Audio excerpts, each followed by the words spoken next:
എന്നാൽ ഈ പ്രോഗ്രാം ഞങ്ങൾ പ്രതിപാദിക്കുന്നത് ചില പ്രശ്നങ്ങളുള്ള കുടുംബനാഥന്മാരെ അല്ലെങ്കിൽ കുടുംബത്തെ വിളിച്ച് അവരുടെ പ്രശ്നങ്ങൾ പരിഹരിച്ചു വിടുന്ന ഒരു സ്പെഷ്യൽ പ്രോഗ്രാമാണ് ഞങ്ങൾ ഇവിടെ അവതരിപ്പിക്കുന്നത്. ഇതിനായി ചില പരാതികളുമായി ഒരു കുടുംബനാഥൻ ഞങ്ങളെ സമീപിച്ചിട്ടുണ്ട്. സ്ഥിരമായി സ്ത്രീകളാണ് പ്രശ്നങ്ങളുമായി സമീപിക്കുന്നത്. എന്നാൽ ഇത് തികച്ചും വ്യത്യസ്തമായ ഒരു സംഗതിയാണ്. ഒരു കുടുംബനാഥൻ ഞങ്ങളെ സമീപിച്ചിരിക്കുന്നു.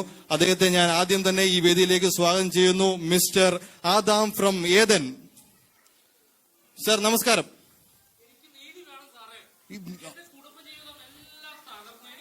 മിസ്റ്റർ ആദാം, നിങ്ങളൊന്ന് ഇരിക്കും. മിസ്റ്റർ ആദാം, താങ്കൾ ഇരിക്കൂ. നമുക്ക് സ്വസ്ഥമായി സംസാരിക്കാം.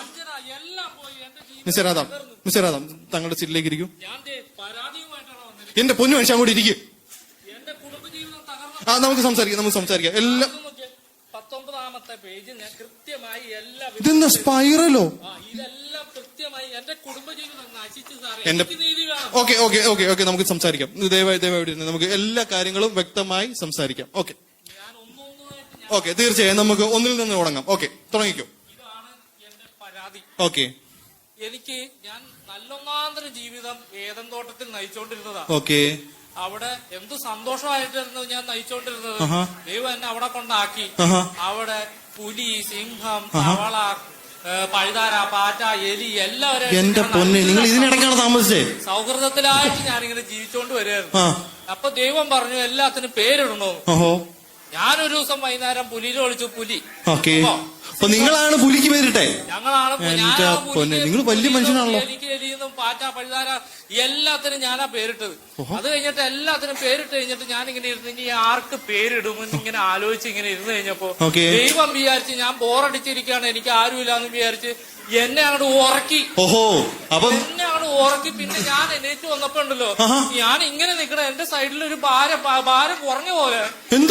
എന്താണെന്നറിയാൻ പാടില്ല. ചതി, വഞ്ചന. എനിക്ക് നീതി വേണം സാറേ. തീർച്ചയായും. ഏതായാലും നിങ്ങളുടെ സൈഡ് ഞാൻ കേട്ടു. ഏതായാലും മറ്റേ സൈഡ് കൂടെ എനിക്ക് കേൾക്കാതെ ഒരു ഡിസിഷൻ എടുക്കാൻ പറ്റത്തില്ല. തീർച്ചയായും ആദാമിന്റെ കുടുംബനാഥയെ നമ്മളൊന്ന് ക്ഷണിക്കുകയാണ്.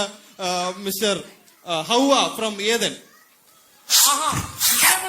എന്റെ അടുത്ത് മാത്രം വരാൻ പറ്റുള്ളൂ. എന്നെ പൊന്നു മനുഷ്യൻ, എനിക്ക് ഇരിക്കാൻ പറ്റത്തില്ല. ഈ മനുഷ്യനുണ്ട് ഇറങ്ങി പിന്നെ എന്തിനാ എന്നെ അവിടെ ഇരിക്കണോ? ഞാൻ എനിക്കിനി ജീവിക്കണ്ടേ, എനിക്ക് നീതി വേണം. ഇരിക്കണോടെ.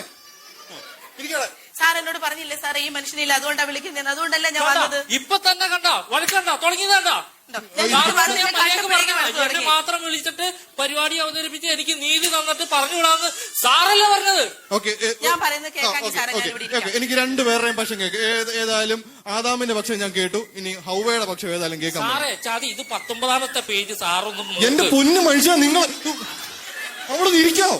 ഇവരുണ്ടെങ്കിൽ ഞാൻ മനുഷ്യ, ഞാൻ അവരോട് ചോദിക്കട്ടെ, കാര്യങ്ങൾ മനസ്സിലാക്കട്ടെ. മനസമാധാനമായിട്ട് ഞാൻ ജീവിച്ചു. ഈ മനുഷ്യൻ എന്തൊക്കെ അതിനകത്ത് എഴുതി വെച്ചേക്കുന്നത് എനിക്കറിയത്തില്ല സാറേ. ഈ മനുഷ്യൻ വീട്ടിൽ കിടന്ന് പറയുന്നുണ്ട് വഞ്ചനയെന്നോ മോഷണമെന്നോ എന്തൊക്കെയോ പറയുന്നുണ്ട്. ഞാൻ എന്താ വഞ്ചിച്ചെന്ന് എനിക്കറിയില്ല. അവരാ സാറേ. ഞാൻ 19ാമത്തെ പേജിൽ നിങ്ങളുടെ 19 നിങ്ങളവിടെ ഇരിക്കുക. എന്തോ വഞ്ചന എന്ന് എനിക്കറിയത്തില്ല. ഏതാണ്ട് ഒരു വശത്ത് വെയിറ്റ് ഇല്ലെന്നോ എന്തൊക്കെയോ പറയുന്നുണ്ട്. തെളിയിക്കാൻ പറ്റുമോ? ഇല്ലെന്ന് പറഞ്ഞാൽ തെളിയിക്കാൻ പറ്റുമോ? മോഷണ കേസാണ് സാറേ, മോഷണ കേസ്. ഇത് എന്തോ മോഷിച്ചേ? ഇത് മോഷ്ടിച്ചത് എന്താ കാണിക്കാം? ഒന്ന് മോഷ്ടിച്ചത് എന്താ? മോഷണ തെളിവൊന്നുമില്ല. തെളിയിക്കാതെ നമ്മളെങ്ങനെയാണ് അതിനെ കുറിച്ച് ഒരു ഡിസിഷൻ എടുക്കുന്നത്? ഞാൻ പറയാം. ഈ മനുഷ്യൻ പറയുന്ന ഒരു ഭാഗത്ത് വെയിറ്റ് കുറഞ്ഞത്, പക്ഷെ ഉറങ്ങുന്നതിന് മുമ്പ് ഞാൻ അവിടെ ഇല്ലായിരുന്നല്ലോ. പിന്നെ ഞാൻ എങ്ങനെ മോഷ്ടിക്കും? സാറേ 19ാമത്തെ പേജ്. നിങ്ങളുടെ 19ാമത്തെ പേര്. നിങ്ങൾ അവിടെ ഇരിക്കും. വേറെ എന്തെങ്കിലും പറയാനുണ്ടോ? എന്റെ മോഷണം വഞ്ചിച്ചെന്ന് പറയുന്നു, ചതിച്ചെന്ന് പറയുന്നു. ഇതുപോലൊരു മോള ഞാൻ എങ്ങനെ സാറേ? ഇതാണ് കുടുംബജീവിതം. ഞാൻ പോവാ, ഞാൻ ഇവിടെ ഇരിക്കത്തില്ല. എന്റെ പൊന്നെ ഒരു മിനിറ്റ്, ഞാൻ ഒന്ന് സംസാരിച്ചോട്ടെ. ചതി, വഞ്ചന പേജില് പരീക്ഷിക്കരുത്. സാർ ഇതൊന്നും നോക്കല്ലേ സാർ, അത് മാത്രം നോക്കല്ലേ. എന്റെ കാര്യം എനിക്ക് നീതി വേണം മുതലാളി, എനിക്ക് നീതി വേണം.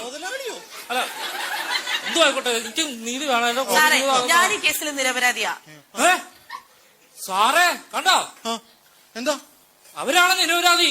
അവരാ നിരപരാധി. എന്റെ പൊന്നു സാറേ, ഞാൻ നിരപരാധിയല്ല, ഞാനൊരു പാവ. നിങ്ങൾ നിരപരാധിയല്ല, നിങ്ങൾ നിരപരാധിയാണോ? ഞാൻ നിരപരാധി നിരപരാധിയുടെ അർത്ഥം നിരപരാധി അല്ല, ഞാനൊരു പാവ സാറേ. ഇവിടെ നിങ്ങൾക്ക് നിരപരാധി അർത്ഥം അറിയോ? ഇല്ല. അത് കുറ്റം ചെയ്യാത്തവനാണ് അർത്ഥം. അങ്ങനെയാണ്.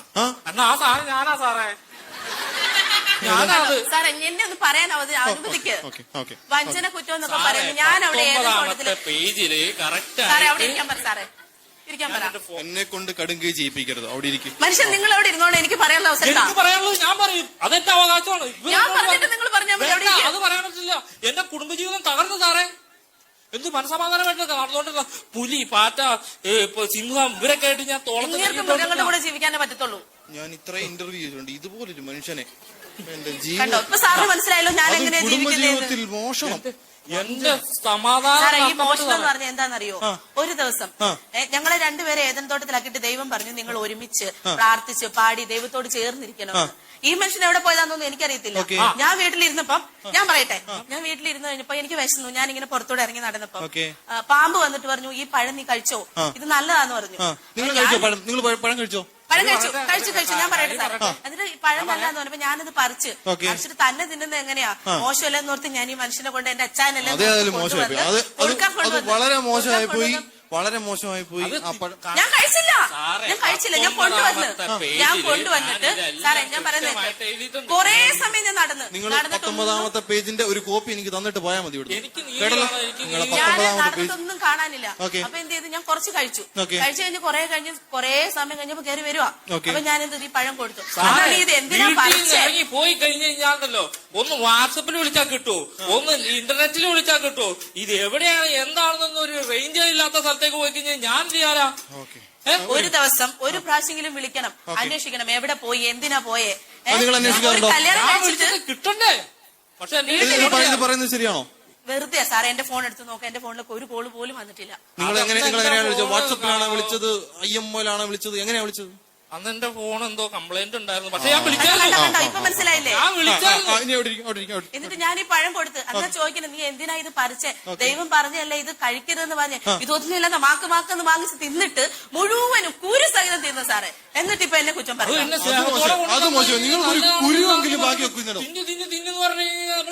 പിന്നെ ഇതിലും വലിയ പ്രശ്നം ഉണ്ടാവില്ലേ? എന്നാലും ഒരു വാക്ക് ചോദിക്കാന്നില്ല, രണ്ടുപേരോടും കൂടെ അല്ലേ പറഞ്ഞ് തിന്നരുതെന്ന്. രണ്ടുപേരുടെയും വശം ഞാൻ കേട്ടു. എനിക്കൊരു നല്ല സൊല്യൂഷൻ ഞാൻ പറഞ്ഞുതരാം സാറേ. 19ാമത്തെ പേജ്, ഈ 19ാമത്തെ പേജ് കൊണ്ട് ഈ മനുഷ്യനോട് ഇറക്കി വിട്ടു. നിങ്ങളുടെ 19ാമത്തെ പേജ് ഞാൻ വലിച്ചു കയറി കളയുള്ള കാര്യം ഞാൻ പറഞ്ഞേക്കാം. അവിടെ ഇരുന്നു നിങ്ങളവരുടെ പക്ഷമാണ്. ഞാൻ ഇതിനൊരു ഡിസിഷൻ പറയാം. എനിക്ക് നീതി വേണം. ഞാനൊരു ഡിസിഷൻ പറയാം. ഓക്കെ, നിങ്ങള് പഴം പറിച്ചു തിന്നു. ഓക്കെ, എല്ലാ കാര്യങ്ങളും ശരിയാണ്. ഒരാൾ പറയുന്നു മോഷ്ടിച്ചു, ഒരാൾ പറയുന്നു വഞ്ചന ചെയ്തു. ഓക്കെ, ഞാൻ പറയട്ടെ വഞ്ചന ചെയ്തു. ഇതൊന്നും അല്ല അവിടെ നടന്നത്. ആക്ച്വലി നിങ്ങള് ദൈവം ഒരു പ്രമാണം, ഞാനൊന്ന് പറയട്ടെ, ദൈവം ഒരു പ്രമാണം തന്നു, നിങ്ങൾ അതനുസരിച്ചില്ല, അതിന് അനുസരണക്കേടെന്ന് പറയും. ആണോ? മനസ്സിലായ രണ്ടുപേർക്ക് ഇപ്പൊ കുറ്റം മനസ്സിലായ രണ്ടുപേരും ചെയ്തേ. അനുസരണക്കേട് കാണിച്ചാണ് കുഴപ്പം. അനുസരണക്കേട് കാണിച്ചു. പക്ഷെ ഇതിനൊരു പരിഹാരം ആരാ തന്നേന്നറിയാമോ? നമ്മുടെ കർത്താവായ യേശുക്രിസ്തു ക്രൂശിൽ ഇതിനു വേണ്ടി മരിച്ച് നമ്മുടെ ഈ പാപം പോക്കി. ഓക്കെ, അപ്പം കാര്യം മനസ്സിലായോ? ഇപ്പൊ നിങ്ങൾക്ക് എന്തില്ല? പാപം ഇല്ല. ഓക്കെ, ഇപ്പൊ റെഡിയായോ കാര്യങ്ങള്? ഇത് നിങ്ങൾ ഈ വീട്ടിൽ കിടന്ന് ചുമ്മാ ഇങ്ങനെ ഇടിയും ഇതെന്ത്, ഒരാൾ വഞ്ചന ചെയ്തു, ഒരാൾ മോഷ്ടിച്ചോണ്ട് പോയി, അത് പോയി, ഇത് പോയി, എന്നാ ഇത്? ഓക്കെ, ഇപ്പൊ മനസ്സിലായല്ലോ. ഓക്കെ, ഇനി മേലാൽ ഇങ്ങനെ അനുസരണക്കേട് കാണിക്കരുത്. ദൈവത്തിന്റെ പ്രമാണത്തെ മറുതലിക്കാതെ ദൈവത്തെ അനുസരിച്ച് ജീവിക്കണം. എന്നാലേ നല്ലൊരു കുടുംബജീവിതം നയിക്കാൻ സാധിക്കും. മനസ്സിലായോ? ഞാൻ റെഡിയാണ് സാറേ. മനസ്സിലായോ? കാണിച്ചുകൊണ്ട് ഇത്രയും പ്രശ്നം ഉണ്ടായി. ഞാൻ ഈ കുടുംബജീവിതം ഹൗവയ്ക്ക് മനസ്സിലായോ? ഓക്കെ, അപ്പം കാര്യങ്ങളൊക്കെ മനസ്സിലായല്ലോ. ഇത് അനുസരണക്കേടാണ് ഇതിന്റെ കാര്യം. ഓക്കെ, ചിരിച്ചിക്കാണ്ട് പറ അനുസരണക്കേട് കാണിക്കൂല. മനസ്സിലായില്ലേ നിങ്ങൾക്ക്? പറ, ഇനി ഞങ്ങൾ കുടുംബജീവിതത്തിൽ വഴക്കുണ്ടാക്കത്തില്ല, അനുസരണക്കേട് കാണിക്കത്തില്ല, വഞ്ചിക്കത്തില്ല എന്ന് പറ. ഇനി അങ്ങനെ ജീവിക്കുമോ എല്ലാവരും? ഏതായാലും ഇത്രയും വഴക്കുണ്ടാക്കിയാലും സന്തോഷത്തോടെ പോകാൻ പറ്റില്ല. എനിക്ക് വളരെ സന്തോഷമുണ്ട്. മുതലാളി അല്ല, ഞാനിവിടെ കണ്ടില്ലേ കോട്ടിട്ട് നിൽക്കുന്നു. ഇനിയിപ്പോ ഇതിന്റെ ആവശ്യമില്ല. ഇനി വേണ്ട, അത് കളാ. Thank you very much. ഏതായാലും വളരെ നന്ദി. ഇനി നിങ്ങൾക്ക് ഇങ്ങനെയുള്ള പ്രശ്നങ്ങളുണ്ടെങ്കിൽ ദയവായിട്ട് ഈ നമ്പറിലോട്ടൊന്ന് വിളിക്കണം. 97791705. എല്ലാവരും ഒന്ന് നോട്ട് ചെയ്തേക്കണം. പേന ഉണ്ടെന്ന് എഴുതി വെച്ചോ. ഈ നമ്പര് പാസ്റ്റർ അജി തോമസിനെ ഒന്ന് വിളിച്ച് സംസാരിക്കണം കേട്ടോ. ഏതായാലും വളരെ നന്ദി. ശരി എന്നാ സാർ. Okay bye.